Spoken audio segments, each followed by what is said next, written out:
Hello student, welcome to online class 11th Commerce, Bookkeeping and Accountancy. Final accounts of a proprietary concern. विद्यार्थी मित्रांनो, 11वी commerce subject bookkeeping and accountancy या सब्जेक्टमध्ये chapter number 9 जे final accounts of a proprietary concern sole trading concern जे आपण topic बघतोय त्यामध्ये आपण हे आपलं सिरीज आहे 1 बाय 1 आपण पार्टमध्ये याची स्टडी करतोय शिकतोय. आतापर्यंत आपण बऱ्याच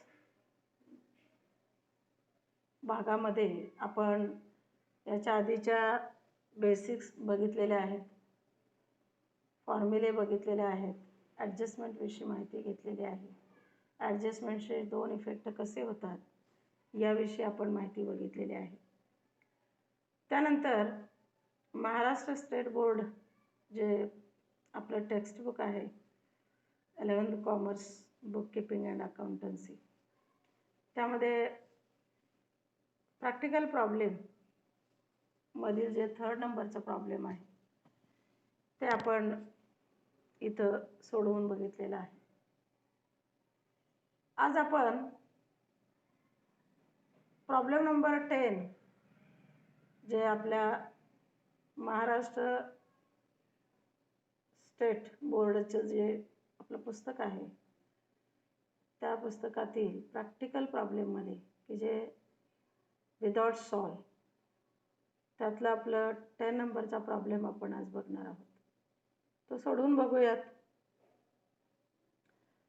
तर प्रॉब्लेममध्ये आपल्याला what is given in the क्वेश्चनमध्ये काय दिलेलं असतं तर ट्रायल बॅलन्स दिलेला असतो आणि ट्रायल बॅलन्सच्या खाली हे काही ॲडजस्टमेंट दिलेले असतात आणि हे ट्रायल बॅलन्स आणि ॲडजस्टमेंटवरून आपल्याला फायनल अकाउंट्स तयार करायचे आहेत. त्यामध्ये trading account, profit and loss account and balance sheet इथं प्रिपेअर करायला सांगितलेलं आहे. तर सुरुवातीला या आधीच्या आपण प्रॉब्लेम जे सोडवलेले आहेत त्यामध्ये सांगितलं होतं मी की जे 10 स्टेप्स ऑफ सॉल्विंग प्रॉब्लेम जे आहेत तर त्यामध्ये आपल्याला त्या स्टेप्सच्या आधारे त्या स्टेप्सचा वापर करून जर आपण प्रॉब्लेम सोडवलो तर कमीत कमी वेळेमध्ये आपल्याला ॲक्युरेट अचूक अशा प्रकारे प्रॉब्लेम हे सोडवता येतात. तर आधी त्या स्टेप्समध्ये काय दिलेलं आहे तर मी हा प्रॉब्लेम आहे आधीच्या स्टेप्समध्ये पहिली स्टेप्स आपली काय आहे तर त्यामध्ये असं सांगितलेलं होतं की read and understand the whole problem. म्हणजे रीड हे जे प्रॉब्लेम दिलेलं असतं हे पूर्ण प्रॉब्लेम वाचायचं आणि समजून घ्यायचं. तर या पद्धतीने आपण स्टेप बाय स्टेप बघूयात. जसे आपले स्टेप्स दिलेले आहेत त्या स्टेप्सचा प्रत्येक स्टेप्स वापर करून आपण हा प्रॉब्लेम सोडवूयात. तर आधी हा प्रॉब्लेम मग का वाचायचा, कसा वाचायचा तो समजून घ्यायचा, फक्त केवळ वाचायचं नाही. बरोबर. तर याच्यात काय दिलेलं असतं, काय काय माहिती होतं आपल्याला. एक हा ट्रायल बॅलन्स जो आहे या ट्रायल बॅलन्सवरून आपल्याला कुणाचं फायनल अकाउंट्स तयार करायचं आहे तर बिझनेसचं इथं नाव दिलं आहे अयूब अँड कंपनी. त्यानंतर आपल्याला अकाउंटिंग इयर म्हणजे 31 मार्च 2019 हे आपल्याला अकाउंटिंग इयर दिलेलं आहे आणि त्यावरून मग आपल्याला इथं हिडन ॲडजस्टमेंट आहेत, विजिबल ॲडजस्टमेंट आहेत, कोणकोणते आहेत ते लक्षात येतं. तर आपण प्रॉब्लेम इथं रीड करूयात. From the following trial balance of Ayub and company as on 31 March 2019 you are required to prepare trading account, profit and loss account for the year ending 31st March 2019 and balance sheet as on that date after making necessary adjustments. त्यानंतर आपल्याला इथे बघा trial balance दिलेला आहे as on 31 March 2019. आधीच्या ज्या प्रॉब्लेममध्ये आपण बघितलं होतं की ट्रायल बॅलन्स तो कसा दिलेला होता, तर लेजर फॉर्मॅटमध्ये दिलेला होता. हा ट्रायल बॅलन्स कसा दिलेला आहे, सॉरी आधीच्या प्रॉब्लेममध्ये जर्नल फॉर्मॅटमध्ये दिला होता आणि हा जो आहे तो लेजर फॉर्मॅटमध्ये आहे. तर इथं डेबिट बॅलन्स वेगळं म्हणजे डेबिट साईडला दिलेलं आहे आणि क्रेडिट बॅलन्स म्हणजे डेबिट आणि क्रेडिट अशा दोन भागात इथं डेबिटचे बॅलन्स डेबिट साईड आणि क्रेडिटचे बॅलन्स क्रेडिट साईड याप्रमाणे इथं आपल्याला ट्रायल बॅलन्स तयार करून दिलेले. तर काय काय दिलेलं ट्रायल बॅलन्समध्ये, cash in hand current assets आहे 4575, cash at bank 15450, drawings 18000, furniture 6000, plant and machinery 45,000, opening stock 30,000, purchases 1,20,000, salaries and wages 33,600, debtors 30,600, returns inward 7,500, audit fees 2,250, rent, rates and taxes 5,400, bad debts 600. हे old bad debts आहेत. Travelling expenses 750, insurance 1200, interest on loan from Abhay या Ayub and कंपनीने या अभय या व्यक्तीकडून जे loan घेतलेलं आहे त्या लोनचं हे इंटरेस्ट आहे म्हणजे पेड इंटरेस्ट आहे. किती आहे 450, ट्रेड एक्सपेन्सेस 300, सन्ड्री एक्सपेन्सेस 450. हे झाले डेबिटचे बॅलन्स. आता क्रेडिटला काय दिलेलं आहे, discount 900, loan from Abhay 15,000, creditors 18,225, sales 1,95,000, returns outward 3,000, capital 90,000. हे क्रेडिट. आता कॅपिटलला जे इथं आयटम्स आणि बॅलन्सेस दिलेले आहेत, एक तर ते इन्कम आहे किंवा लॅबिलिटीज आहे. डिस्काउंट इन्कम आहे, लोन फ्रॉम अभय लॅबिलिटी आहे, creditors liability, sales direct income, returns outward हे परचेस रिटर्न आहे, कॅपिटल लॅबिलिटी. तर आणि जे डेबिट साईडला जे बॅलन्सेस दिलेले आहेत आयदर ॲसेट्स ऑर एक्सपेन्सेस, त्यामध्ये मग ते इनडायरेक्ट एक्सपेन्सेस असतील किंवा डायरेक्ट एक्सपेन्सेस असतील. त्यानंतर इथं आपल्याला ट्रायल बॅलन्सच्या खाली काही ॲडजस्टमेंट 5 ॲडजस्टमेंट दिलेले आहेत. त्यातलं फर्स्ट ॲडजस्टमेंट आहे stock on hand on 31 March 2019 valued at ₹60,000. इथं काय दोन प्राईस दिलेले नाहीत, कॉस्ट प्राईस दिलेलं नाही ना मार्केट प्राईस, एकच इथं व्हॅल्यू दिलेली आहे स्टॉकची आणि इथं 31 मार्च दिलेलं आहे म्हणजे हे क्लोजिंग स्टॉक आहे. क्लोजिंग स्टॉक इथं आपल्याला दोन इफेक्ट आहे. ॲडजस्टमेंटमध्ये जे काही इथं 5 ॲडजस्टमेंट दिलेले आहेत त्याचे 2 इफेक्ट आपल्याला होणार आहेत. एक ट्रेडिंग अकाउंट, इथं क्लोजिंग स्टॉक दिलेला आहे, closing stock account debit to trading account, याचे 2 इफेक्ट होतात. एक ट्रेडिंग अकाउंटच्या क्रेडिटला आणि दुसरं बॅलन्स शीटमध्ये लॅबिलिटी असेट साईड. त्यानंतर दुसरी ॲडजस्टमेंट आहे rent amounting to ₹600 prepaid, rent rates and taxes. इथं फक्त आपल्याला रेंट दिलेलं आहे, हे सुद्धा इनडायरेक्ट एक्सपेन्सेसच आहे.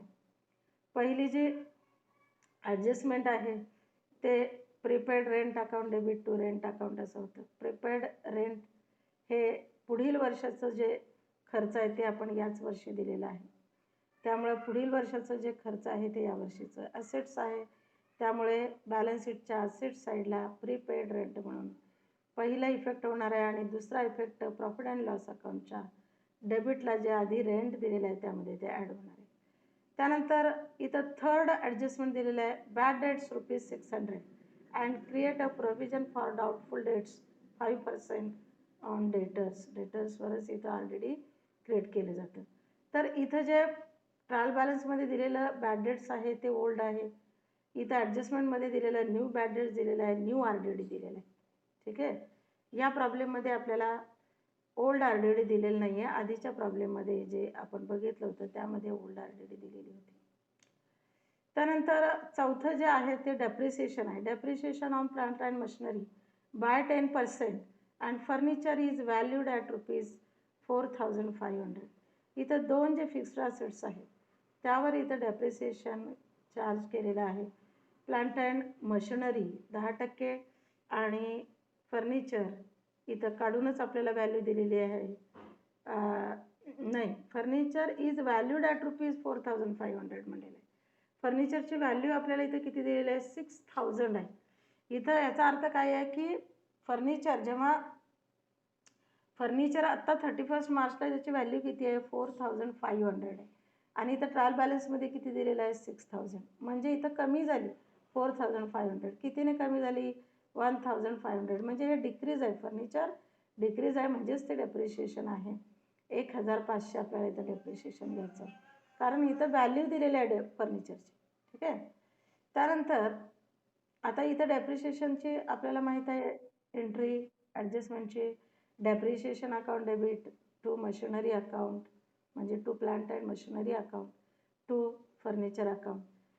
प्लांट अँड मशिनरीला क्रेडिट साईडला जी 10% अमाऊंट येते, किती इथं 45,000 टोटल व्हॅल्यू आहे, त्याच्या 10% 4,500. त्यानंतर फर्निचरचे 1,500 आणि टोटल डेप्रिशिएशनला 6,000. तर याचे दोन इफेक्ट. डेप्रिशिएशन हे लॉस आहे त्यामुळे प्रॉफिट अँड लॉस अकाउंटला घेत होते. प्रॉफिट अँड लॉस अकाउंटच्या डेबिटला plant and machinery depreciation on plant and machinery and depreciation on furniture हे दोन्ही अमाऊंट इनरला घ्यायचं, आउटरला टोटल त्यांचे. आणि दुसरा इफेक्ट बॅलन्स शीटमध्ये त्या असेट्समधून ते डेप्रिशिएशन लेस करायचं आणि net value of the assets आउटरला घ्यायचे. त्यानंतर पाचवी ॲडजस्टमेंट जे आहे आउटस्टँडिंग सॅलरीज ₹900. इथं आपल्याला सॅलरीज दिलेली आहे ट्रायल बॅलन्समध्ये. तर इथं salaries account debit to outstanding salaries account अशी त्याची एंट्री होती. आणि हे जे ॲडजस्टमेंटची एंट्री होते तर त्याच्यामध्ये सॅलरीज अकाउंट डेबिट हे जे आहे ते आपल्याला इथं प्रॉफिट अँड लॉस अकाउंटच्या डेबिटला त्या सॅलरीमध्ये ॲड करायचं आहे. आणि टू आउटस्टँडिंग सॅलरीज ही लॅबिलिटी आहे त्यामुळे तिचा दुसरा इफेक्ट बॅलन्स शीटच्या लॅबिलिटी साईडला आउटस्टँडिंग सॅलरी म्हणून घ्यायचं आहे. तर अशा पद्धतीने हे read and understand of the whole problem आपण हे इथं रीड करून घेतलेलं आहे. त्यानंतर दुसरी आपली इथं स्टेप्स काय आहे तर दुसरी स्टेप्स आहे की draw the necessary accounts and this statement face to face. त्यानंतर आपल्याला इथं trading account, profit and loss account and balance sheet इथं आपल्याला आखून घ्यायचं आहे. त्या पद्धतीने मी इथं आखून घेतलेलं आहे. इथं in the books of Ayub and company इथं कंपनीचं नाव लिहायचं आहे. त्यानंतर trading and profit and loss account आपल्याला एकत्र इथं फेस टू फेस हे करत असताना लेफ्ट साईडला जो पेज आहे त्या पेजवर आपल्याला इथं दोन्ही एकत्र trading and profit and loss account एकाच पेजवर हा फॉर्मॅट टाकून घ्यायचा आहे. हा लेजर अकाउंट आहे आणि हा नॉमिनल अकाउंट आहे. या अकाउंटला खर्च आणि उत्पन्न हे दोन्ही नोंदवले जातात, रेकॉर्ड केलं जातं, पोस्टिंग केलं जातं. आणि त्यामुळं हे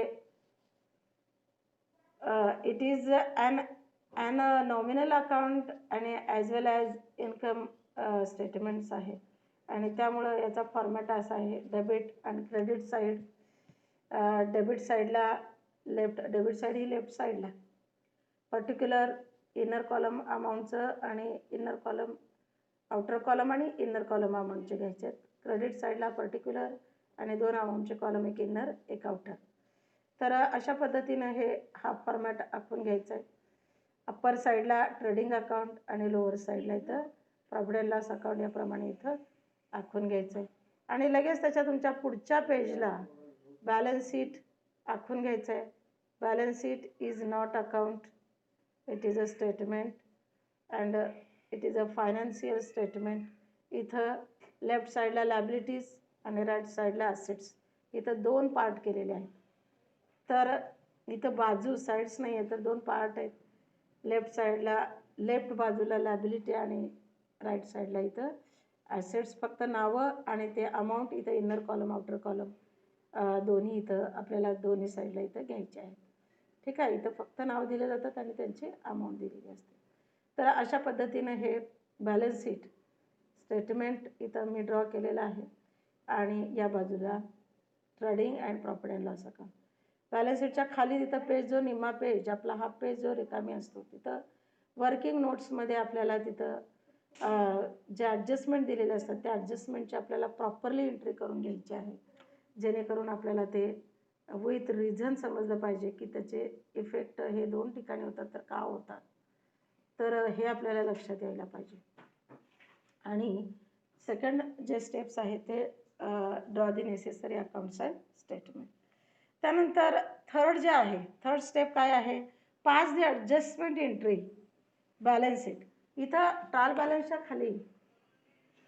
बॅलन्सच्या खाली प्रॉब्लेममध्ये जे आपल्याला दिलेलं आहे, तर इथं आपल्याला बघा इथं हा प्रॉब्लेम आहे, इथं ट्रायल बॅलन्स आहे, ट्रायल बॅलन्सच्या खाली इथं ॲडजस्टमेंट इथं दिलेले आहेत आणि या ॲडजस्टमेंटच्या एंट्री आपल्याला करून घ्याव्या लागतात. आता इथं बघा कोणकोणती एंट्री आहे, एक क्लोजिंग स्टॉकची एंट्री आहे, दुसरं प्रिपेड रेंटची एंट्री आहे, त्यानंतर हा तर फॉर्म्युला ॲडजस्टमेंट आहे 600.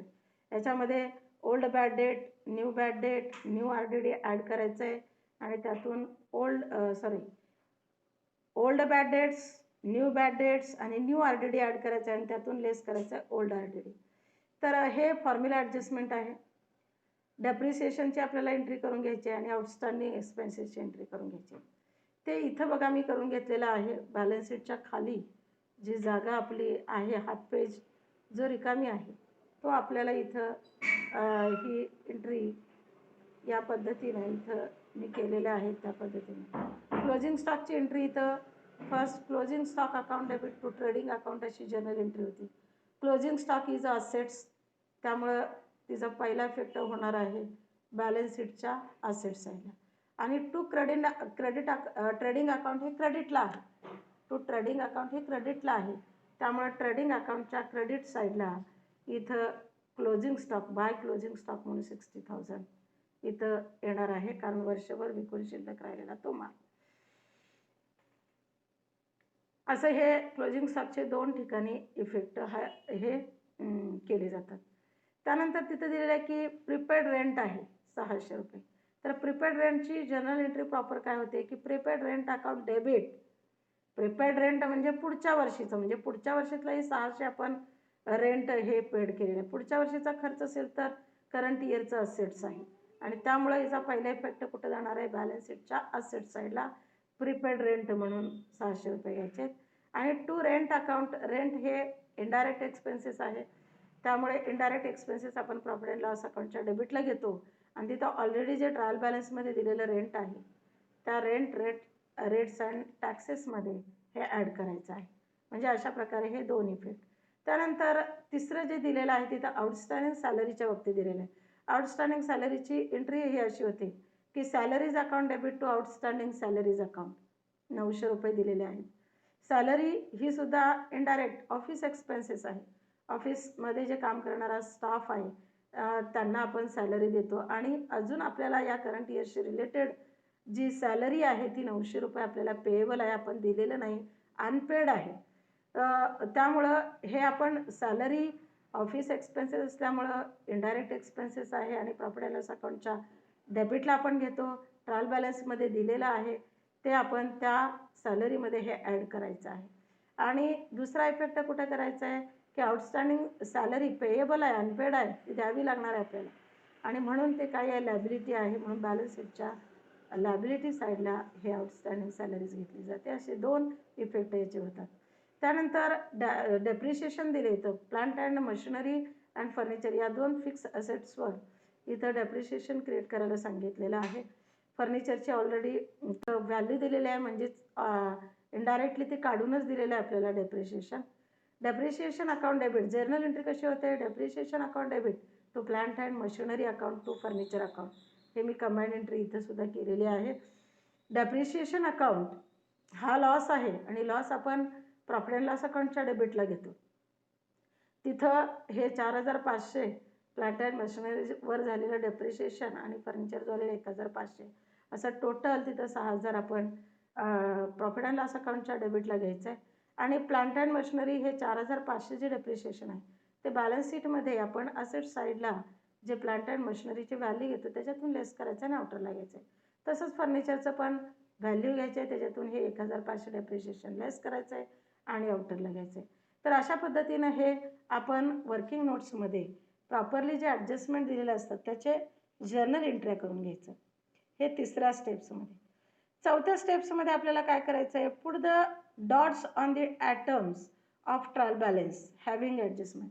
तर इथं जे आपल्याला प्रॉब्लेम दिलेला आहे, या प्रॉब्लेममध्ये जे ॲडजस्टमेंट दिलेले आहेत, तर या ॲडजस्टमेंट इथं ट्रायल बॅलन्समध्ये जे ॲटम्स दिलेले आहेत त्या ॲटमवर डॉट करून घ्यायचं आहे. इथं क्लोजिंग स्टॉक तर काही इथं दिलेला नाही, ठीक आहे.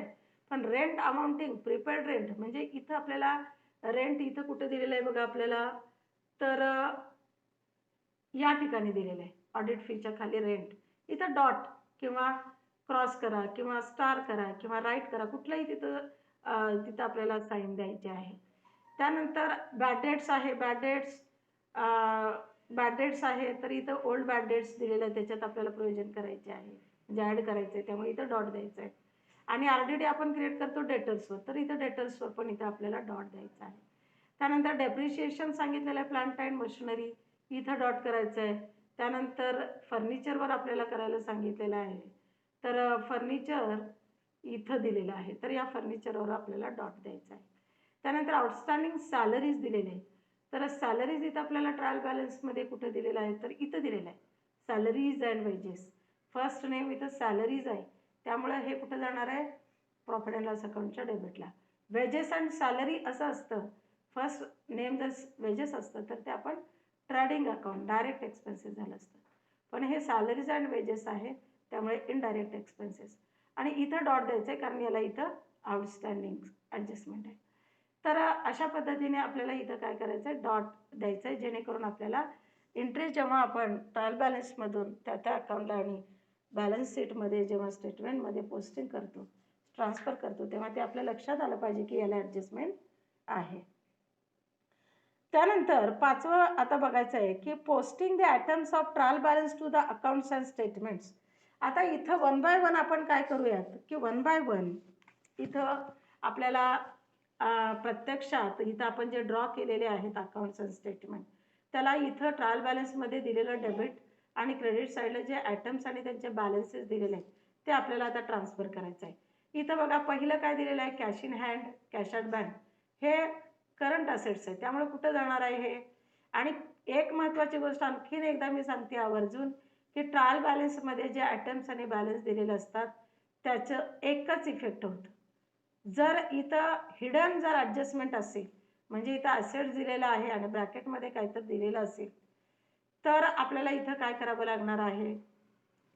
आता इथं बघा, इथं इन्शुरन्स आहे, इन्शुरन्स उदाहरणार्थ इथं इन्शुरन्स ब्रॅकेटमध्ये दिलेलं आहे 2 इयर्स असं जर असेल आणि इथं 1,200 आहे, 1,200 1200 2 वर्षासाठी असेल तर एका वर्षासाठी 600, म्हणजे इथं करंट इयरशी रिलेटेडच आपण घेतलं असतं, पण ते प्रीपेड इन्शुरन्स झालं असतं, हो की नाही.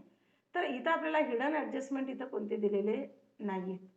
हिडन ॲडजस्टमेंट असेल तर 2 ठिकाणी त्याचा इफेक्ट होतो, पण हिडन ॲडजस्टमेंट नसतील, फक्त विजेबल ॲडजस्टमेंट असेल आणि ट्रायल बॅलन्समध्ये जे दिलेलं असतं त्याचा एकच इफेक्ट हा होतो, पण इथं ॲडजस्टमेंटमध्ये दिलेले त्याचे 2 इफेक्ट होतात.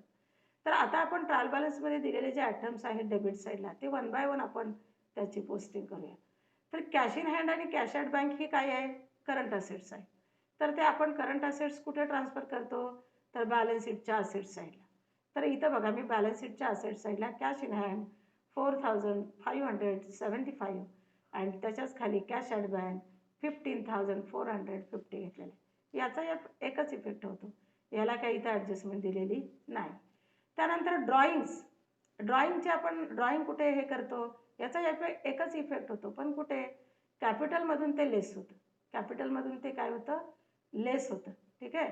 तर आपण इथं आधी profit and loss account balance शीटच्या लायबिलिटी साईडला कॅपिटल घेऊयात 90,000, त्यातून लेस करूया ड्रॉइंग 18,000 कारण त्याचा सिक्वेन्स आलेला आहे. 90,000 मायनस 18,000 किती बॅलन्स राहिलं 72,000. ओके. त्यानंतर फर्निचर आलेलं आहे. फर्निचर आपण लागलीच फिक्स असेट्स आहे. Furniture and plant and machinery. Furniture and plant and machinery आपण इथं फिक्स ॲसेट्स असल्यामुळे हेही बॅलन्स शीटला जाणार आहे. फर्निचर 6,000 इनरला घ्यायचं आहे. फर्निचर 6,000 इनरला घ्यायचं आहे आणि प्लांट अँड मशिनरी 45,000 व्हॅल्यू हे इनरला घ्यायचं आहे. ठीक आहे, ते आपण घेतलं. त्यानंतर ओपनिंग स्टॉक येतं. ओपनिंग स्टॉक हे ट्रेडिंग अकाउंटच्या डेबिटला जातं. त्यामुळे आपण ओपनिंग स्टॉक हे आपण इथं ट्रेडिंग अकाउंटच्या डेबिटला फर्स्ट आयटम हेच इथं ट्रेडिंग अकाउंटच्या डेबिटला फर्स्ट आयटम ओपनिंग स्टॉकच घेतलं पाहिजे. ठीक आहे, म्हणजे गेल्या वर्षीचा जो शिल्लक राहिलेला माल आहे तो आपला करंट इयरचा ओपनिंग स्टॉक, तो इथं आपण ओपनिंग स्टॉक घेतलेला आहे. याला काही ॲडजस्टमेंट नसते, त्यामुळे इथं आउटरला ही अमाऊंट 30,000 घेतलेली आहे. त्यानंतर ओपनिंग स्टॉकच्या नंतर इथं काय दिलेलं आहे परचेस.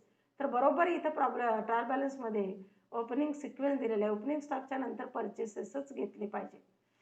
परचेस किती आहे 1,20,000. तर ते आपण घेऊयात लगेच. इथं 1,20,000 टू परचेस अकाउंट 1,20,000 इनरला घ्यायचं आहे. ठीक आहे, का तर या इनरला काय घ्यायचं आहे, कारण याच्यामध्ये परचेस रिटर्न आहे, म्हणजे रिटर्न आउटवर्ड दिलेलं आहे. त्यामुळे ते येईपर्यंत आपण त्याचं कॅल्क्युलेशन होईपर्यंत आपल्याला ते इनरलाच इथं घ्यावं लागणार आहे. त्यानंतर परचेस झाल्यानंतर सॅलरीज अँड वेजेस दिलेलं आहे.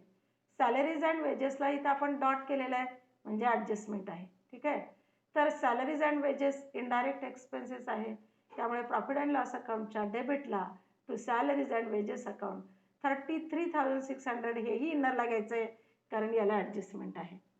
त्यानंतर सॅलरीज अँड वेजेस झाल्यानंतर देन वी हॅव इथं काय दिलेलं आहे डेटर्स दिलेलं आहे. Debtors is a current assets आणि याला सुद्धा ॲडजस्टमेंट आहे, कारण त्याच्यावर RDD provision for doubtful debts इथं आपल्याला 5% क्रिएट करायचं आहे. त्यामुळे डेटर्स 30,600 हे आधी आपण बॅलन्स शीटच्या ॲसेट साईडला घेऊयात आणि ते कुठे घ्यायचं आहे इनरला घ्यायचं आहे. हे बघा इथं डेटर्स आपण घेतलेलं आहे 30,600 इथं इनरला घ्यायचं आहे. त्यानंतर रिटर्न्स इनवर्ड. रिटर्न इनवर्ड म्हणजे काय, हे सेल्स रिटर्न आहे. रिटर्न इनवर्ड्स म्हणजे काय, सेल्स रिटर्न आहे. हे कशातून लेस केलं झालं, सेल्समधून लेस केलं जातं. इथं क्रेडिट साईडला सेल्स दिलेलं आहे बघा. Direct income, direct income of business. तर इथं आपण काय करूयात की ट्रेडिंग अकाउंटच्या क्रेडिट साईडला आधी इथं सेल्स घेऊयात आपण. ठीक आहे, सेल्स इथं ट्रेडिंग अकाउंटच्या क्रेडिटला घेऊयात, कारण ते डायरेक्ट इन्कम आहे. त्यामुळे इथं बाय सेल्स अकाउंट इनर कॉलमला 1,95,000 1,95,000चे गुड्स इथं सेल्स झाले आहे टोटल.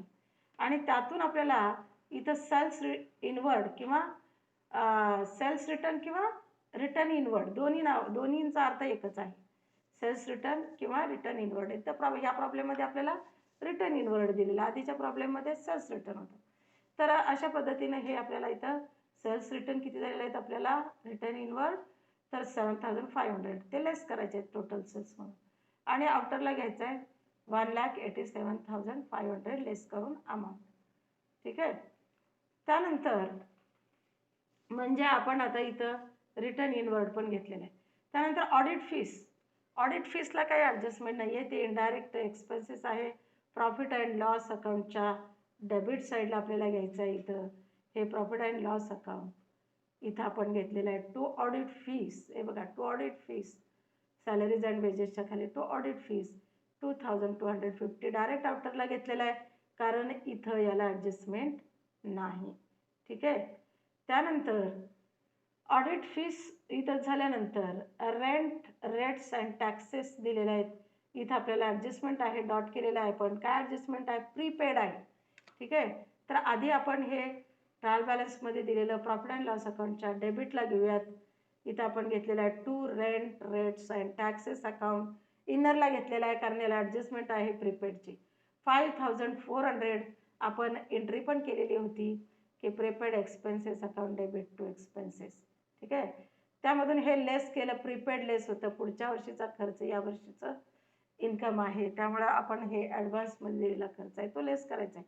या करंट इयरशी ते रिलेटेड नाही, म्हणून ते 600 लेस केले आणि टोटल या वर्षीचे रेंट रेट अँड टॅक्सेस 4800 हे आपण आउटरला इथं लिहिलेलं आहे.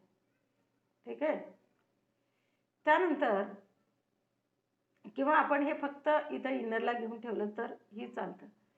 त्यानंतर पुढे आपल्याला इथं काय दिलेलं आहे, बॅड डेट्स. हे ओल्ड बॅड डेट्स आहेत. ट्रायल बॅलन्समध्ये दिलेले बॅड डेट्स हे ओल्ड बॅड डेट्स असतात आणि हे ओल्ड बॅड डेट्स आपण कुठे ट्रान्सफर करतो, प्रॉफिट अँड लॉस अकाउंटच्या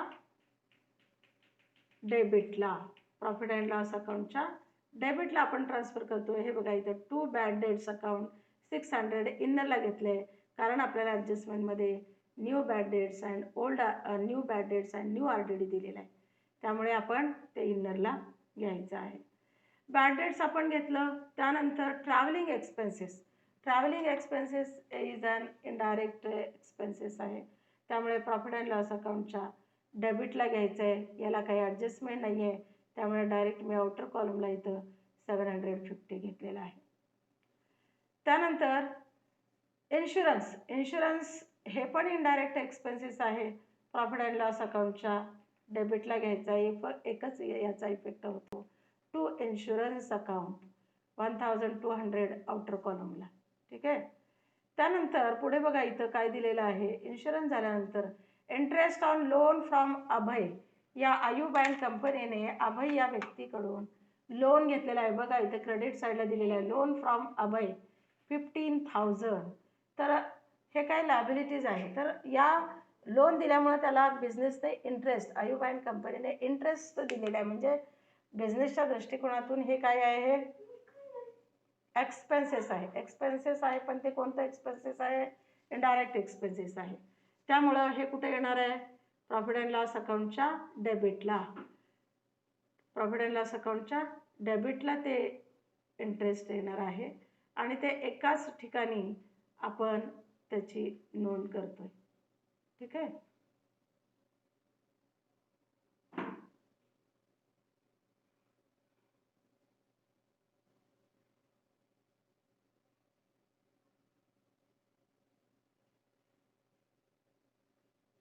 एकच मिनिट इथं. टू इंटरेस्ट ऑन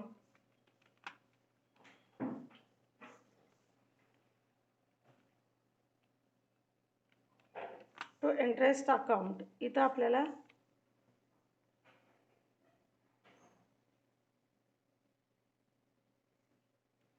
किती दिलेला आहे इंटरेस्ट, 450. ते आपल्याला इथं घ्यायचं आहे 450. ओके, तर अशा पद्धतीने हे 450 आपण इंटरेस्ट पेड आहे, त्यामुळे ते इथं घेतलेलं आहे. त्यानंतर पुढचा आपण ट्रायल बॅलन्समधला आयटम बघूयात. पुढे काय दिलेलं आहे, इंटरेस्ट ऑन लोन फ्रॉम अभय. याचं एकच इफेक्ट होता आणि ते आपण प्रॉफिट अँड लॉस अकाउंटच्या डेबिटला केलेलं आहे. हे इनडायरेक्ट एक्सपेन्सेस आहे. त्यानंतर ट्रेड एक्सपेन्सेस आहे आणि खाली दिलेलं आहे बघा इथं sundry expenses. Trade expenses and sundry expenses. Trade एक्सपेन्सेसच्या बाबतीत आपण आधीच्या व्हिडिओमध्ये, आपण आधीच्या पार्ट्समध्ये बघितलेलं आहे की ज्या वेळेला आपण प्रॉफिट अँड लॉस अकाउंटचा फॉर्मॅट आपण बघत होतो, त्यामध्ये मी तुम्हाला सांगितलं होतं की ट्रेड एक्सपेन्सेस हे जेव्हा ट्रायल बॅलन्समध्ये दिलं जातं तेव्हा ट्रेडिंग अकाउंटला केव्हा घ्यायचं आणि प्रॉफिट अँड लॉस अकाउंटला केव्हा घ्यायचं. ठीक आहे, प्रॉफिट अँड लॉस अकाउंटला केव्हा घ्यायचं आणि ट्रेडिंग, कारण हे इनडायरेक्ट एक्सपेन्सेस म्हणूनही समजलं जातं आणि डायरेक्ट एक्सपेन्सेस म्हणूनही समजलं जातं. आता इथं बघा, ज्या वेळेला फक्त ट्रेड एक्सपेन्सेस इथं ट्रायल बॅलन्समध्ये एकच दिलेलं आहे, सन्ड्री एक्सपेन्सेस दिलेलं नाही आहे किंवा मिसलेनियस एक्सपेन्सेस दिलेलं नाही आहे. सन्ड्री एक्सपेन्सेस पण दिलेलं नाही आहे आणि मिसलेनियस एक्सपेन्सेस पण दिलेलं नाही आहे. जर फक्त हे एकच ट्रेड एक्सपेन्सेस असं जर दिलेलं असेल तर आपण ते प्रॉफिट अँड लॉस अकाउंटच्या डेबिटला घेतो. नीट लक्ष देऊन ऐकायचं आहे, pay attention please. Trade expenses जर एकच दिलेलं असेल ट्रायल बॅलन्समध्ये, तर ते आपण प्रॉफिट अँड लॉस अकाउंटच्या डेबिटला घेतो, इनडायरेक्ट एक्सपेन्सेस म्हणून. पण जर ट्रेड एक्सपेन्सेस पण दिलेला आहे आणि त्याच्याबरोबर सन्ड्री एक्सपेन्सेस दिलेला असेल किंवा ट्रेड एक्सपेन्सेस बरोबर जर मिसलेनियस एक्सपेन्सेस जर दिलेला असेल, तर ट्रेड एक्सपेन्सेस हे ट्रेडिंग अकाउंटच्या डेबिट साईडला आपण रेकॉर्ड करतो. तर इथं बघा आपल्याला या प्रॉब्लेममध्ये ट्रेड एक्सपेन्सेस पण दिलेला आहे, सन्ड्री एक्सपेन्सेस पण दिलेला आहे. त्यामुळे आपण इथं ट्रेड एक्सपेन्सेस आपण कुठे रेकॉर्ड केलेला आहे, करायला पाहिजे, तर प्रॉफिट अँड लॉस अकाउंटच्या ट्रेडिंग अकाउंटच्या डेबिटला. कारण याच्याबरोबर अजून तिथं आपल्याला सन्ड्री एक्सपेन्सेस दिलेला आहे. त्यामुळे ट्रेड एक्सपेन्सेस कुठं जातं, इथं ट्रेडिंग अकाउंटला जातं. इथं 2 ट्रेड एक्सपेन्सेस ट्रेडिंग अकाउंटच्या डेबिटला घेतलेला आहे 300. त्यानंतर पुढे एक लास्ट आयटम दिलेला आहे इथं सन्ड्री एक्सपेन्सेस, आणि हे सन्ड्री एक्सपेन्सेस जे इनडायरेक्ट एक्सपेन्सेस आहे आणि त्यामुळे ते प्रॉफिट अँड लॉस अकाउंटच्या आपण इथं डेबिटला घेतलेला आहे 450. तर अशा पद्धतीने इथं डेबिट ट्रायल बॅलन्समध्ये जे डेबिट साईडमध्ये जे आयटम दिलेले आणि बॅलन्सेस ते आपण इथं ट्रान्सफर केलेले आहेत. त्यानंतर आपण हे बघायचं आहे की इथं आता पुढे आपल्याला काय दिलेलं आहे, क्रेडिट बॅलन्स आणि त्यांचे क्रेडिट साईडला इथं आयटम आणि बॅलन्सेस दिलेले आहेत. तर इथं डिस्काउंट क्रेडिट आहे, म्हणजे इन्कम आहे का लायबिलिटीज आहे, इन्कम आहे. कोणता इन्कम आहे, इनडायरेक्ट असेल तर आपण कुठे घेतो, तिथं प्रॉफिट अँड लॉस अकाउंटच्या क्रेडिटला. हे बाय डिस्काउंट अकाउंट 900 आउटर कॉलममध्ये, याला काही ॲडजस्टमेंट नाही आहे. त्यानंतर लोन फ्रॉम अभय हे लॅबिलिटी आहे, कारण कंपनी आयु बँक कंपनीने अभयकडून लोन घेतलेलं आहे, म्हणजे ते लोन आपल्याला पेड करायचं आहे, ती देयता आहे, ते कर्ज आहे, नाही का. आणि त्यामुळं याचा एकच इफेक्ट होतो, आणि तो इफेक्ट म्हणजे बॅलन्स शीटच्या लॅबिलिटी साईडला लोन फ्रॉम अभय इथं आउटर कॉलममध्ये 15,000. त्यानंतर इथं क्रेडिट साईडला काय दिलेलं आहे, क्रेडिट साईडला क्रेडिटर्स दिलेले. क्रेडिटर्स ही तर लॅबिलिटी असते, त्यामुळं हे सुद्धा आपण इथं काय केलेलं आहे की लॅबिलिटी म्हणून बॅलन्स शीटमध्ये लॅबिलिटी साईडला 18,225 आउटर कॉलममध्ये घेतलेला आहे. त्यानंतर सेल्स, आणि इथं सेल्स दिलेलं आहे. आपण सेल्स इथं घेतलेलं आहे कुठं, ट्रेडिंग अकाउंटच्या क्रेडिट साईडला, बाय सेल्स अकाउंट. त्यानंतर पुढे इथं रिटर्न आउटवर्ड म्हणजे काय, तर हे परचेस रिटर्न आहे. हे काय आहे, परचेस रिटर्न. आपण इथं परचेस घेतलेलं आहे 1,20,000. त्याच्यामधून हे परचेस रिटर्न आपल्याला काय करायचं आहे, रिटर्न आउटवर्ड म्हणजेच परचेस रिटर्न ते आपल्याला लेस करायचे आहे. आपण हे फक्त इनरला घेऊन ठेवलं होतं, ठीक आहे. हे इनरला 1,20,000 लेस रिटर्न आउटवर्ड इथं प्रॉब्लेममध्ये जे दिलेलं आहे, परचेस रिटर्न किंवा रिटर्न आउटवर्ड दोन्हीचा अर्थ एकच आहे. प्रॉब्लेममध्ये जे दिलेलं आहे ते आपण घ्यायचं इथं. लेस रिटर्न इन्वर्ट करायचं आहे 3,000, आणि आउटरला net purchase of the current year 1,17,000 ते आउटरला घेतलेलं आहे. त्यानंतर क्रेडिट साईडचं जे आयटम आहे पुढचं कॅपिटल, हे कॅपिटल आपण कुठे घेतो, तर कॅपिटल ही लॅबिलिटी आहे, आणि त्यामुळं ही लॅबिलिटी टुवर्ड्स ओनर, ठीक आहे. तर इथं कॅपिटल आपण लॅबिलिटी साईडला फर्स्ट आयटम, जसं ट्रेडिंग अकाउंटला फर्स्ट आयटम डेबिट साईडला जे 2 ओपनिंग स्टॉक घेतो, तसंच इथं लॅबिलिटी साईडला फर्स्ट हे लॅबिलिटी टुवर्ड्स ओनर कॅपिटल आपण इथं घेतलेलं आहे, ठीक आहे. आणि त्यामधून इथं लेस आपण ड्रॉइंग्स केलेलं आहे 18,000, आणि शिल्लक राहिलं आहे 72,000. अजून पुढे याला ॲडजस्टमेंट आहे, त्यामुळे ते इनरलाच ठेवायचं आहे. त्यानंतर बघा इथं आपण पूर्ण क्रेडिट आणि डेबिट साईडचे ॲटम्स आणि त्यांचे बॅलन्सेस आपण इथं त्याची पोस्टिंग ट्रान्सफर केलेलं आहे. आता आपल्याला काय बघायचं आहे, पुढचीच इथं स्टेप आपल्याला पुढे काय बघायचं आहे की 5व्या स्टेप्समध्ये इथं काय दिलेलं आहे की posting the items and trial balance, आपण ते करून घेतलेलं आहे. ट्रायल बॅलन्समध्ये जे दिलेले ॲटम आणि त्यांचे बॅलन्सेस त्या अकाउंटला आणि स्टेटमेंटला आपण ट्रान्सफर केलेलं आहे. त्यानंतर आपल्याला give effects to the adjustment entries except shown in 7 steps. म्हणजे आता पुढे आपल्याला debtors, creditors, bad debt, RDD हे जे फॉर्म्युला जे ॲडजस्टमेंट आहे ते सोडून बाकीच्या ॲडजस्टमेंट आपल्याला जे ॲडजस्टमेंटमध्ये दिलेले आहे त्याचे 2 इफेक्ट जे होते ते करून घ्यायचे. आता बघूया इथं आपण ॲडजस्टमेंट दिलेलं आहे. फर्स्ट ॲडजस्टमेंट आहे stock on hand on 31 March 2019 valued at ₹60,000. म्हणजे हे क्लोजिंग स्टॉक आहे. क्लोजिंग स्टॉकची आपण एंट्री केलेली आहे. Closing stock account debit to trading account. याचे 2 इफेक्ट. एक ट्रेडिंग अकाउंटच्या क्रेडिट साईडला by closing stock 60,000 by closing stock account 60,000 आणि त्याचा दुसरा जो इफेक्ट आहे हा काय आहे असेट्स असल्यामुळं इथं असेट साईडला क्लोजिंग स्टॉक 60,000 क्लोजिंग स्टॉक 60,000. तर अशा पद्धतीने हे पहिल्या ॲडजस्टमेंटचे आपण 2 इफेक्ट केले. त्यानंतर रेंट अमाऊंटिंग टू ₹600 प्रीपेड आहे. ठीक आहे. प्रीपेड असेल तर लेस केलं जातं. ठीक आहे. आणि हे रेंट आपण कुठे नोंदवलेलं आहे प्रॉफिट अँड लॉस अकाउंटच्या डेबिटला. तर आधी तिथं काय करायचं पहिला इफेक्ट काय आहे की हे जे रेट्स अँड टॅक्सेस दिलेले आहे आपण 5,400 इनर कॉलमला घेतले आहे त्यातून लेस प्रीपेड 600 4,800 5,400 लेस 600 इथं 4,800 total rent related to current year ते आपण इथं घेतलेलं आहे. आणि त्याचा दुसरा इफेक्ट काय आहे प्रीपेड रेंट हे असेट्स आहे पुढच्या वर्षीचा खर्च या वर्षीचा नाही पण ते आपण आधीच दिलं पण या वर्षीचं आपलं काय झालं ते असेट्स. त्यामुळे इथं बॅलन्स शीटमध्ये असेट साईडला याचा दुसरा इफेक्ट आपल्याला द्यायचा आहे प्रीपेड रेंट 600. त्यानंतर थर्ड ॲडजस्टमेंट बघूयात आपण bad debts ₹600 and create a provision for doubtful debts 5%. ठीक आहे. इथं ओल्ड जे बॅड डेट्स आहेत ते आपण प्रॉफिट अँड लॉस अकाउंटच्या इथं डेबिटला घेतलेलं आहे. ठीक आहे. प्रॉफिट अँड लॉस अकाउंटच्या इथं डेबिटला आधीच आपण इनर कॉलममध्ये घेतलेलं आहे 600. आणि ॲडजस्टमेंटमध्ये काय सांगितलेलं आहे न्यू बॅड डेट्स अजून आपल्याला न्यू बॅड डेट्स इथं क्रिएट करायला सांगितले 600. म्हणजे ओल्ड बॅड डेट्स आणि न्यू बॅड डेट्स ॲड करायचं म्हणजे त्याची टोटल किती झाली 1,200 1,200. परत ऑन डेटर्सवर 5% आपल्याला RDD क्रिएट करायला सांगितलेलं आहे. तर आपल्याला डेटर्सची व्हॅल्यू आपण इथं लिहिलेली आहे किती 30,600. ठीक आहे. तर या 30,600 मध्ये आपण जे न्यू आपले बॅड डेट्स आहेत ते न्यू बॅड डेट्स आपण लेस केले.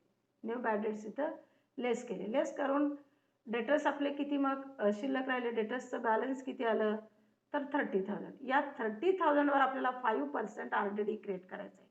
RDD क्रिएट करत असताना न्यू बॅड डेट्स जर दिलेले असतील तर ते आधी न्यू बॅड डेट्स लेस करून राहिलेल्या बॅलन्सवरच डेटर्सच्या आपल्याला RDD क्रिएट करायचं आहे. तर इथं या प्रॉब्लेममध्ये डेटर्स न्यू बॅड डेट्स लेस करून किती अमाऊंट आहे 30,000 त्याच्यावर 5% आपल्याला RDD क्रिएट करायचं आहे. 5% केल्यानंतर किती आली 1,500. हे सुद्धा आपल्याला डेटर्समधून लेस करायचे आहेत.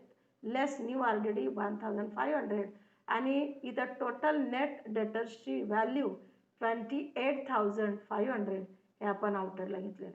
आणि याचा आता दुसरा इफेक्ट प्रॉफिट अँड लॉस अकाउंटच्या डेबिट साईडला कारण बॅड डेट्स RDD लॉस आहे त्यामुळे इथं आपण आधीच ओल्ड बॅड डेट्स घेतलेले आहेत 600 त्यामध्ये add new bad debts add केलेले आहेत. ॲड करून 1,200 अमाऊंट आली. त्यामध्ये परत न्यू RDD इथं क्रिएट केलेली ॲड केलेलं आहे. ॲड 1,500 1,200 प्लस 1,500 याची टोटल आपण आउटरला घेतलेली आहे 2,700.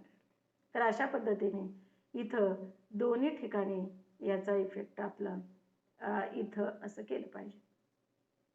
त्यानंतर चौथा आहे depreciation on plant and machinery by 10% and furniture is valued at ₹4,000. इथं फर्निचरची व्हॅल्यू दिलेली आहे म्हणजेच ऑलरेडी इथं व्हॅल्यू दिलेली आहे म्हणजे डेप्रिशिएशन आपल्याला काढता येतं. व्हॅल्यू इथं 6,000 आहे. फर्निचरची व्हॅल्यू 6,000 आहे आणि इथं सांगता परत फर्निचरची व्हॅल्यू 4,500 म्हणजे डेप्रिशिएशन इथं फर्निचर डिक्रीज झालेलं आहे 1,500. डिक्रीज म्हणजेच डेप्रिशिएशन. ठीक आहे किंवा लॉस आपण समजतो. तर ही प्लांट अँड मशिनरी आणि फर्निचर आधी आपण इथं असेट्समध्ये घेतलेलं आहे कारण ते फिक्स असेट्स आहे. त्यामुळे इथं बॅलन्स शीटच्या असेट साईडला आपण ऑलरेडी इथं सिक्वेन्सप्रमाणे इथं फर्निचर घेतलेलं आहे इनरला 6,000 त्याच्यावर डेप्रिशिएशन 1,500 लेस डेप्रिशिएशन 1500 आणि नेट फर्निचर व्हॅल्यू आपण इथं आउटरला घेतलेली आहे 4500. त्यानंतर प्लांट अँड मशिनरी आहे, याची व्हॅल्यू 45,000 आपण आधीच इनरला घेतलेले आहे. त्यानंतर ॲडजस्टमेंटमध्ये आपल्याला सांगितलं आहे की 10% डेप्रिशिएशन इथं क्रिएट करायचं आहे. लेस डेप्रिशिएशन 10% किती आलं 4500. 45,000 मायनस इथं 4500 आणि इथं net value of plant and machinery outer साईडला आपण घेतलेले आहे 40,500. आता याच्या हे एक इफेक्ट झाला डेप्रिशिएशनचं. दुसरा इफेक्ट आपल्याला कुठे करावा लागतो तर प्रॉफिट अँड लॉस अकाउंटच्या डेबिटला, कारण डेप्रिशिएशन इज अ लॉस आणि त्यामुळं आपण इथं डेप्रिशिएशन घेतलेलं आहे. डेप्रिशिएशन इथं घेतलेलं आहे आपण. प्लांट अँड मशिनरी 4,500 आणि फर्निचर 1,500 असं टोटल आपण इथं घेतलेलं आहे 6,000. ओके, तर अशा पद्धतीने आपण इथं आपण डेप्रिशिएशन दोन्ही ठिकाणी इथं ॲड केलेलं आहे.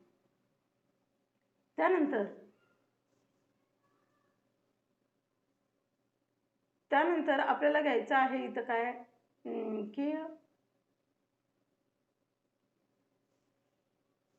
पुढचा आयटम बघूयात आपण.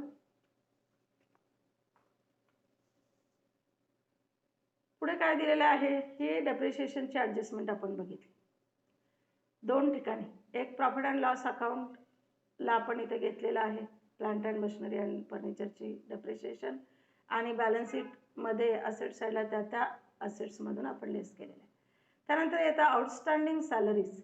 आउटस्टँडिंग सॅलरी ही इनडायरेक्ट एक्सपेन्सेस आहे, त्यामुळे प्रॉफिट अँड लॉस अकाउंटच्या डेबिटला आपण इथं घेतलेलं आहे to salaries and wages account. इथं हे सॅलरीज अँड वेजेस पण दिलेले आहे, पण पहिला नाव इथं सॅलरी आहे, त्यामुळे प्रॉफिट अँड लॉस अकाउंटच्या डेबिटला सॅलरीज अँड वेजेस अकाउंट आपण इनरला घेतलेलं आहे 33,600 आणि ते आउटस्टँडिंग आहे, अजून पेएबल आहे, द्यायचं आहे पण दिलेलं नाही म्हणून ॲड केलेलं आहे आउटस्टँडिंग 900 आणि टोटल इथं आपली या वर्षीची जी टोटल सॅलरीज अँड वेजेस आहेत ते 34,500 आउटरला घेतलेलं आहे. हा पहिला इफेक्ट म्हणजेच त्या प्रॉफिट अँड लॉस अकाउंटमध्ये त्या एक्सपेन्सेसमध्ये ॲड केलेला आहे. आणि दुसरा जो इफेक्ट आहे तो बॅलन्स शीटच्या लॅबिलिटी साईडला, कारण ती लॅबिलिटी आहे त्यामुळे आउटस्टँडिंग सॅलरीज म्हणून इथं आपण 900 घेतलेले आहे. तर अशा पद्धतीने आपण इथं ट्रायल बॅलन्समध्ये जे इथं आयटम क्रेडिट अँड डेबिट साईडला दिलेले आहेत त्याचे बॅलन्सेस दिलेले आहेत ते आधी आपण ट्रान्सफर करून घेतलं आणि त्याच्यानंतर याचा एक इफेक्ट आणि जे ॲडजस्टमेंटमध्ये दिलेले आहेत त्याचे दोन इफेक्ट इथं आपण पूर्ण पोस्टिंग करून झाल्यानंतर आता आपलं काम काय उरतं तर इथं बॅलन्सिंग करणं आणि टोटल काढणं. तर आधी इथं आपल्याला टोटल करायचे असेल म्हणजेच बॅलन्स काढायचं असेल तर अकाउंट क्लोज करावं लागतं. तर आपण आधी ट्रेडिंग अकाउंट इथं क्लोज करतो. ट्रेडिंग अकाउंट क्लोज केल्यानंतर आपल्याला बॅलन्स मिळतं, ग्रॉस प्रॉफिट किंवा ग्रॉस लॉस. तर या प्रॉब्लेममध्ये आपल्याला क्रेडिट साईडची टोटल इथं जास्त आहे. क्रेडिट साईडची टोटल जास्त असेल तर ग्रॉस प्रॉफिट आणि डेबिट साईडची टोटल जर जास्त असेल तर ग्रॉस लॉस. तर या प्रॉब्लेममध्ये आपल्याला इथं क्रेडिट साईडची टोटल जास्त दिसते, म्हणजे सेल्स आहे 1,87,000 आणि क्लोजिंग स्टॉक आहे 60,000. या दोन्हीची टोटल 2,47,500 झालेलं आहे. हे दोन्हीकडे आपण लिहून घेतलेलं आहे आणि जे बॅलन्स जे इथं येतं 1,02,000 हे आपलं ग्रॉस प्रॉफिट आहे, कारण 2,47,500 या डायरेक्ट इन्कममधून हे आपण डायरेक्ट एक्सपेन्सेस लेस केलेले आहेत. ओपनिंग स्टॉक, परचेस आणि ट्रेड एक्सपेन्सेस हे तिन्ही लेस केल्यानंतर 1,02,000 बॅलन्स आलेला आहे. हे बॅलन्स म्हणजे to gross profit carry down transfer to profit and loss account credit side. ठीक आहे, तर हे आता हे ग्रॉस प्रॉफिट आपल्याला फॉरवर्ड करायचं आहे प्रॉफिट अँड लॉस अकाउंटच्या क्रेडिटला. इथं मी केलेलं आहे by gross profit brought down outer कॉलमला 1,02,000. त्यानंतर आपल्याला आता ट्रेडिंग अकाउंट क्लोज केल्यानंतर profit and loss account close करायचं आहे. क्लोज करत असताना आपण टोटल करतो, कास्टिंग करतो आणि त्याच्यानंतर बॅलन्स काढतो. इथं आता क्रेडिट साईडला बघा 1,02,000 आहे आणि 900 डिस्काउंट रिसिव्ड आहे. त्यामुळे याची टोटल होते 1,01,100 आणि हीच टोटल इथं जास्त आहे डेबिटपेक्षा. त्यामुळे दोन्हीकडे आपण इथं टोटल लिहून घेतली 1,01,100 दोन्हीकडे लिहून घेतली. आणि इथं हे जे दिलेले आहेत सॅलरी असेल, ऑडिट फीस असेल, रेंट रेट असेल, बॅड डेट्स असेल, त्यानंतर डेप्रिशिएशन आहे, त्यानंतर travelling expenses, insurance, sundry expenses, interest, हे सगळ्यांची टोटल करून ही टोटल या 1,01,100 मधून लेस केल्यानंतर 48,000 बॅलन्स आलेला आहे. आणि हे बॅलन्स म्हणजे नेट प्रॉफिट, बिझनेसला झालेला निव्वळ नफा किंवा त्याला आपण नेट प्रॉफिट म्हणतो. आणि हे कुठे ट्रान्सफर केलं जातं? बॅलन्स शीटच्या लायबिलिटी साईडला कॅपिटल म्हणून जे दिलेलं असतं ते कॅपिटलमध्ये ॲड केलं जातं, ट्रान्सफर टू कॅपिटल अकाउंट. तर अशा पद्धतीने आपण इथं ट्रेडिंग अकाउंट क्लोज केलं. ट्रेडिंग अकाउंटचा बॅलन्स प्रॉफिट अँड लॉस अकाउंटला पाठवून दिलं, जो प्रॉफिट झाला होता. इथं क्रॉस ट्रान्सफर असतं आणि त्यामुळे नंतर जे नेट प्रॉफिट आहे ते आपण कॅपिटलमध्ये ॲड करतो. नेट लॉस असतं म्हणजे डेबिटचं बॅलन्स टोटल जास्त असते, म्हणजेच त्यालाच आपण डेबिट बॅलन्स म्हणतो. आणि ते क्रेडिटला येतं. ते लॉस असेल तर आपण कॅपिटलमध्ये लेस आणि प्रॉफिट असेल तर कॅपिटलमध्ये ॲड. तर अशा पद्धतीने या प्रॉब्लेममध्ये आपल्याला नेट प्रॉफिट झालेला आहे 48,000, ते आपण कॅपिटलमध्ये ॲड करूयात. तर अशा प्रकारे हे बॅलन्स शीट, आपण बॅलन्स शीटकडे येऊयात. बॅलन्स शीटमध्ये कॅपिटल आपण घेतलेला आहे 90,000, त्याच्यातून लेस ड्रॉईंग की जे प्रोप्रायटरनं ड्रॉईंग केलेलं आहे 18,000 ते लेस केलं कारण कॅपिटल कमी होतं. आणि शिल्लक इथं कॅपिटलची राहिलेली आहे 72,000. त्यामध्ये ॲड आपण नेट प्रॉफिट 48,000 ॲड करतोय आणि ॲड करून इथं आपल्याला टोटल कॅपिटलची व्हॅल्यू इथं येते 1,20,000, ते आपण आउटरला घेतलेलं आहे. अशा प्रकारे हे पूर्ण लॅबिलिटी आहेत आणि हे पूर्ण ॲसेट्स आहेत. आता त्याची टोटल करायची आहे. सगळ्यात शेवटचा आणि महत्त्वाचा इथं स्टेप्स राहिलेले आहेत, ते टोटल करायचं आहे. आणि टोटल केल्यानंतर दोन्ही साईडची टोटल इथं 1,54,125 इथं लॅबिलिटीची टोटल आलेली आहे. आणि सेम टोटल इक्वल असेट साईडची 1,54,125 हे केल्यानंतर ही टोटल आलेली आहे. म्हणजे दोन्ही साईडची टोटल इक्वल आलेली आहे. म्हणजे आपण जे पोस्टिंग केलेलं आहे, जे ट्रान्सफर केलेले आहेत trading account, profit and loss account आणि बॅलन्स शीटला, ते आपण ॲक्युरेट केलेलं आहे, क्लिअर कट केलेलं आहे आणि ॲक्युरेट केलेल्या बरोबर पाठवलेलं आहे. आणि त्यामुळं हे आपला प्रॉब्लेम जो आहे, प्रॉब्लेममध्ये जो बॅलन्स शीट आहे तो बॅलन्स शीट आपला इथं टॅली झालेला आहे. तर विद्यार्थी मित्रांनो, अशा पद्धतीने तुम्ही जर स्टेप्सच्या आधारे या स्टेप्सप्रमाणे जर तुम्ही इथं फायनल अकाउंटवर तुम्हाला परीक्षेत दिला जो प्रॉब्लेम येतो त्या पद्धतीने इथं ट्रायल बॅलन्स विथ ॲडजस्टमेंट या टाईपचा जर तुम्हाला प्रॉब्लेम आलेला असेल तर या पद्धतीने तुम्ही जर सोडवलं तर अगदी कमीत कमी वेळेत आणि ॲक्युरेट आपल्याला तो प्रॉब्लेम सोडवता येईल. तर विद्यार्थी मित्रांनो, आपण इथं थांबूयात. धन्यवाद.